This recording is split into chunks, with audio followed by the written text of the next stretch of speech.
I never thought a single text message could destroy everything I'd built over 15 years of marriage. But at 2:47 a.m. on a Tuesday night in March, my phone buzzed with a message that would turn my husband into a stranger, my marriage into a battlefield, and my life into something I no longer recognized.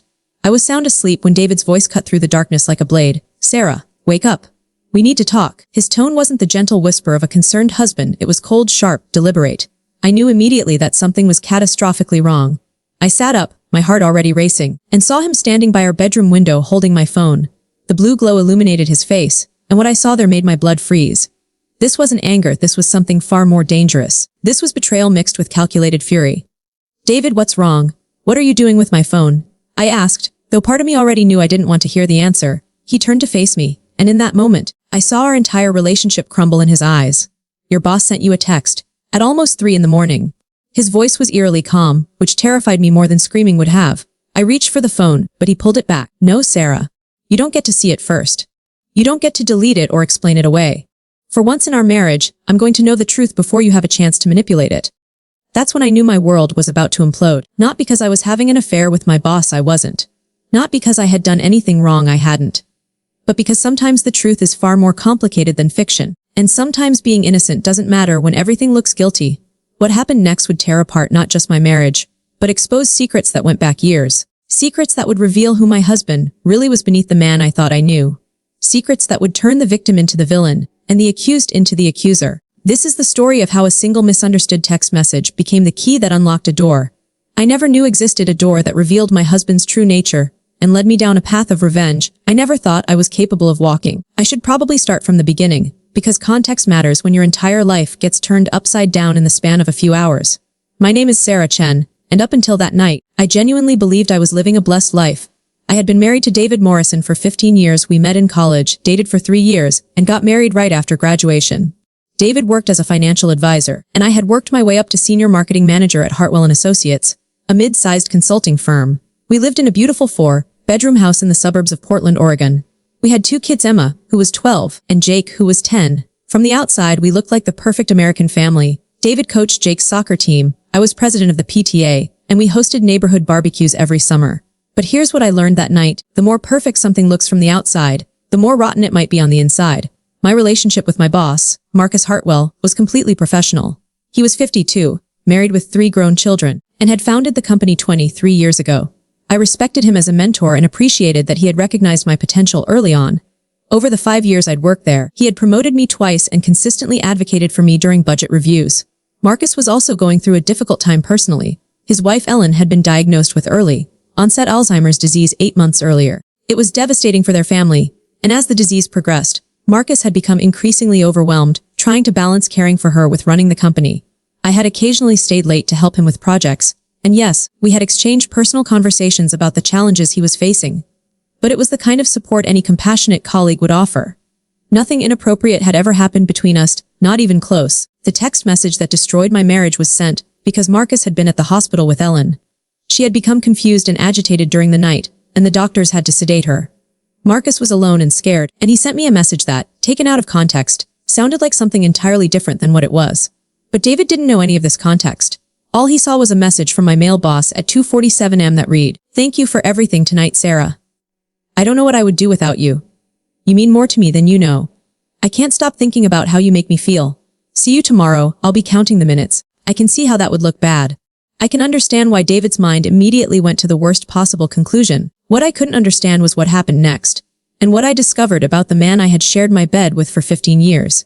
David had been reading my text messages for months, not just skimming them when my phone was nearby, actively going through my phone while I was asleep, screenshotting conversations, and building what he later called case against me. He had been documenting every late night I worked, every business dinner, every conference call that ran past normal hours. He had been tracking my location through our shared family plan, and had even installed a monitoring app on my laptop that I knew nothing about. But the most chilling discovery was yet to come. David hadn't just been spying on me, he had been systematically isolating me from friends and family for years, so subtly that I hadn't even noticed it happening. That night, as he confronted me about Marcus's text, I tried to explain the situation. I told him about Ellen's diagnosis, about Marcus being at the hospital, about the context behind the message. I offered to call Marcus right then and there, despite it being 3 in the morning, to have him explain the situation himself. David's response was to laugh. Not a happy laugh, a cold, cruel laugh that I had never heard from him before. "Sarah, do you really think I'm that stupid?" he said. "Do you think after 15 years of marriage, I can't tell when my wife is lying to my face?" That's when I realized I wasn't dealing with a hurt husband who had misunderstood an innocent text. I was dealing with a man who had already decided I was guilty and was determined to make me pay for crimes I had never committed. What I didn't know was that his revenge had started long before that night, and what I was about to discover would change not just my marriage, but my understanding of who David Morrison really was underneath the mask he'd been wearing for over a decade. The confrontation that followed was unlike anything I had ever experienced in our marriage. David wasn't just angry, he was methodical, calculating, and frighteningly calm. It was as if he had been preparing for this moment for months. "I want you to unlock your phone and show me every conversation you've had with Marcus over the past 6 months, he demanded, holding out his hand. I complied immediately because I had nothing to hide. As he scrolled through our text exchanges, I watched his expression carefully. I was certain that once he read the full conversations, he would see that everything between Marcus and me was completely professional and appropriate. Instead, his face grew darker with each message he read. "Look at this," he said, shoving the phone back at me. "March 3rd, working late again tonight, but it's worth it to help you through this difficult time. March 15th, I'm always here when you need me. March 22nd, don't worry about taking time away from work. Family comes first, and I understand what you're going through." I stared at the messages, confused. "David, those are supportive messages to someone whose wife has Alzheimer's. What exactly do you think is inappropriate about them?" "The pattern, Sarah. The emotional intimacy. The fact that you're playing the role of supportive other woman to a married man going through marital problems." I felt like I was in an alternate reality. "Ellen doesn't have marital problems, David. She has a degenerative brain disease. Marcus isn't looking for an affair. He's trying to cope with watching his wife disappear piece by piece." David set the phone down and walked to our dresser. He opened the bottom drawer and pulled out a manila folder that I had never seen before. "I've been documenting this for 4 months, Sarah. Every late night, every weekend work session, every business trip where you come home talking about how challenging things are for Marcus right now." He opened the folder and spread photographs across our bed. Screenshots of my text messages, printed copies of my work emails, photos of me entering and leaving the office building, and most disturbing of all, photos of me and Marcus talking in the parking lot after work. I picked up one of the photos, my hands shaking. "David, you've been following me, taking pictures of me without my knowledge. I hired a private investigator 3 months ago," he said matter-of-factly. "I needed proof before I confronted you." The casual way he said it made my blood run cold. This wasn't the behavior of a concerned husband. This was the behavior of someone who had been planning something much bigger than a simple confrontation. "Proof of what?" I asked. "David, look at these photos. Marcus and I are talking in a parking lot in broad daylight. We're not touching, we're not being secretive. We're having a normal conversation between colleagues."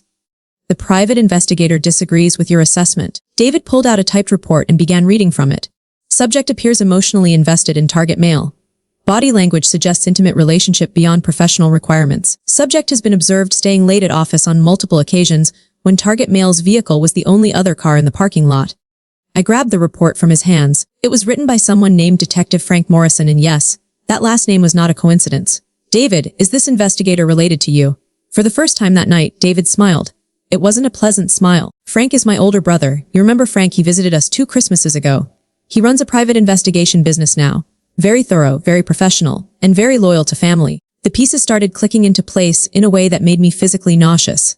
"You asked your brother to spy on me and write a report that would support your suspicions, regardless of what he actually observed." "I asked my brother to investigate my wife's potential infidelity. He provided me with objective documentation of suspicious behavior." I looked through the report more carefully. Every innocent interaction had been twisted and reinterpreted. A photo of me laughing at something Marcus said during a conversation became inappropriate emotional intimacy. A picture of me working late in my office became creating opportunities for private encounters. A business dinner that had included 4 other colleagues became romantic dinner with frequent physical contact. But the most chilling part was the conclusion. Subject appears to be engaged in emotional affair with high probability of physical relationship. Recommend immediate intervention before situation escalates further. "David, this entire report is a fabrication. Your brother took normal workplace interactions and twisted them into evidence of an affair that doesn't exist. So you're saying Frank is lying?" "I'm saying Frank wrote the report you wanted him to write, not the report that the evidence supported." David's calm mask finally slipped, and I saw the rage underneath. "Don't you dare accuse my family of lying when you're the one who's been sneaking around behind my back for months." "I haven't been sneaking around anywhere.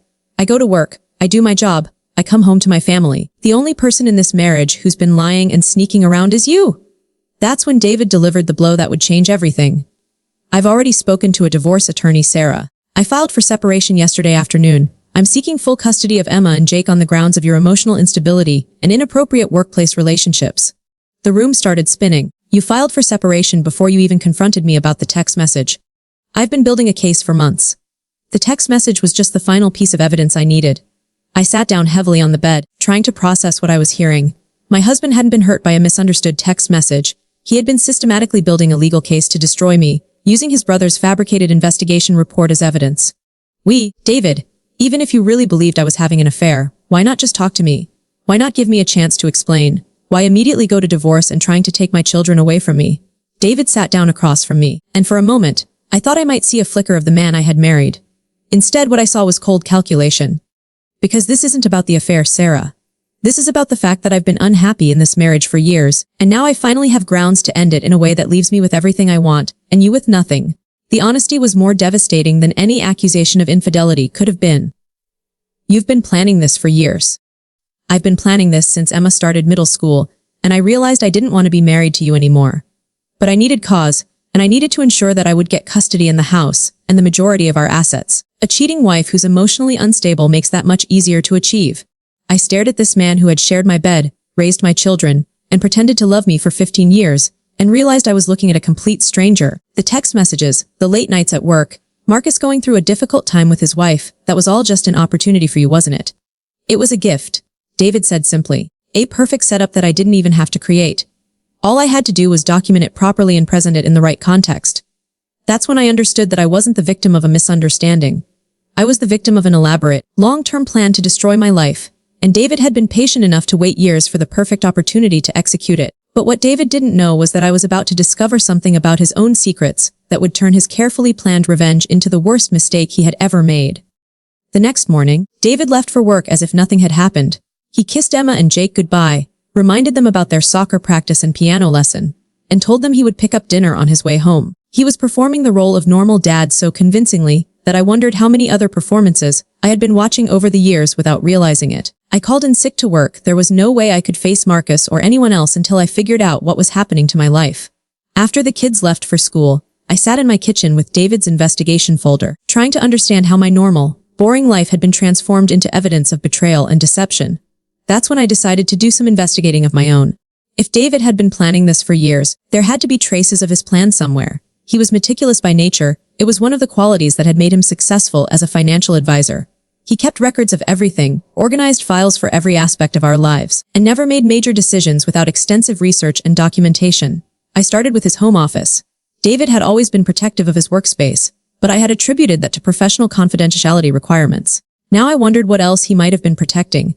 His filing cabinets were locked, but I knew he kept a spare key in his desk drawer. I had seen him retrieve it before when looking for tax documents. What I found in those files made my blood run cold. The first folder was labeled Sarah Documentation and contained printed copies of text messages, emails, and photographs dating back 6 months. But it wasn't just communications with Marcus. David had been monitoring and documenting virtually every aspect of my life. He had screenshots of my conversations with my sister, my college roommate, and my mother. He had printed my credit card statements and highlighted every purchase that could be interpreted as suspicious, lunches that ran longer than an hour, purchases at stores near Marcus's neighborhood, even a yoga class I had joined that happened to meet near the office. But the second folder was what revealed the true scope of David's planning. It was labeled Legal Strategy and contained detailed notes about divorce proceedings, custody battles, and asset division in Oregon. David had been consulting with attorneys for over 8 months. Not just one attorney, he had met with 3 different divorce lawyers, apparently shopping for the one who would be most aggressive in pursuing full custody and maximum asset division. The notes were written in David's handwriting and included strategies for establishing pattern of neglectful parenting, documenting emotional instability, and creating financial dependency argument. One page contained a list titled Sarah's Vulnerabilities that included items like limited family support system, history of anxiety during college, no independent financial resources, and emotionally attached to children will agree to unfavorable terms to maintain contact. But the most chilling document was a timeline David had created, mapping out his strategy over the course of a year. It showed that he had been systematically manipulating situations to create evidence for his case. The yoga classes I thought I had chosen.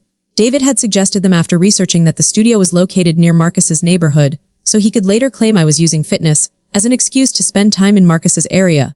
The business trips that had seemed to increase over the past few months. David had been encouraging me to attend conferences and training sessions because travel looked suspicious and created more opportunities for evidence of inappropriate behavior. Even the private investigator surveillance had been strategically timed. David had Frank follow me during periods when he knew I would be having normal professional interactions with Marcus, then asked Frank to interpret those interactions as romantically suspicious. But what I found in the third folder changed everything. The folder was labeled Financial Security and contained documents that revealed David had been systematically hiding assets and manipulating our financial situation for over a year. He had opened 3 separate accounts that I knew nothing about and had been gradually transferring money from our joint accounts into these hidden accounts. The amounts were small enough that I hadn't noticed. A few $100s here and there, transferred just before payday so the timing looked natural. David had also taken out a second mortgage on our house without my knowledge, in Oregon that should have required both of our signatures, but David had forged my name on the documents. The loan was for $75,000, and the money had been moved into one of his hidden accounts. More disturbing, David had been liquidating my retirement account over the past 6 months. Again, this should have required my authorization, but David had power of attorney privileges that I had granted him years earlier for estate planning purposes, and he had been using those privileges to steal from my retirement savings. According to the documents in the folder, David had moved over $200,000 of our joint assets into accounts that only he could access. His plan was to file for divorce, claim that I had been financially irresponsible due to my emotional problems, and then hide the assets he had already stolen while fighting for the assets that remained visible. But the final document in the folder was what transformed my shock into fury. It was a letter from David to his brother Frank, dated 3 weeks earlier. The letter laid out David's entire strategy and included instructions for Frank's investigation report. But more than that, it revealed the real reason David wanted out of our marriage. Frank. The letter began, "I need this to be over soon because Jennifer is getting impatient. She's been understanding about the delays, but she wants to start planning the wedding, and I can't keep asking her to wait while I finalize the divorce proceedings. Jennifer." David had been having an affair with someone named Jennifer, and she was expecting him to propose once he was free from our marriage. The letter continued, "I know the investigation report feels like overkill, but Sarah's not stupid. If I just file for divorce without cause, she'll fight for custody and half the assets. But if I can prove she's unstable and unfaithful, I can get full custody, keep the house, and minimize alimony payments. Jennifer understands that this is the best strategy for our future financial security." David had been projecting his own infidelity onto me. He had been planning to leave me for another woman, but he wanted to do it in a way that would destroy my reputation, take away my children, and leave me financially devastated. The letter ended with a line that made my hands shake with rage. "Once this is over and Sarah is out of the picture, Jennifer and I can finally have the life we've been planning. The kids will adjust to having Jennifer as their stepmother, and Sarah will be too emotionally and financially broken to interfere with our happiness." I sat in David's office, surrounded by evidence of the most elaborate betrayal I could have imagined, and realized that my husband hadn't just been planning to leave me, he had been planning to systematically destroy every aspect of my life so completely that I would never recover from it. But David had made one critical mistake in his meticulous planning. He had underestimated the woman he was trying to destroy. I spent the next 4 hours photographing every document in David's files. I copied bank account numbers, attorney contact information, and every piece of evidence that revealed the scope of his deception. Then I called my sister Lisa and asked her to meet me for lunch. Lisa was a paralegal at a family law firm, and while she couldn't represent me directly, she could point me toward attorneys who specialized in complex divorce cases involving hidden assets and fraudulent behavior. But more importantly, Lisa helped me understand that David's elaborate plan had actually created the perfect evidence trail to destroy him. "Sarah," she said, looking through the photographs I had taken, "David didn't just commit adultery and hide assets. He committed wire fraud, mortgage fraud, and forgery. Those aren't just grounds for divorce, those are federal crimes." That afternoon, I made 3 phone calls. The first was to Sandra Chen, a divorce attorney who specialized in cases involving financial fraud. The second was to Detective Maria Santos at the Portland Police Department's Fraud Division. The third was to Marcus Hartwell, to explain what had been happening and to ask for his help in documenting that our relationship had been completely professional. By evening, I had filed a police report, retained an attorney, and started the process of freezing all of our joint accounts to prevent David from transferring any more money. But I wasn't done. David had spent months planning to destroy my life, and he had been arrogant enough to document every step of his plan. Now I was going to use his own meticulous record, keeping to destroy him instead. What David didn't know was that his carefully planned revenge was about to become the weapon I used to get my own revenge.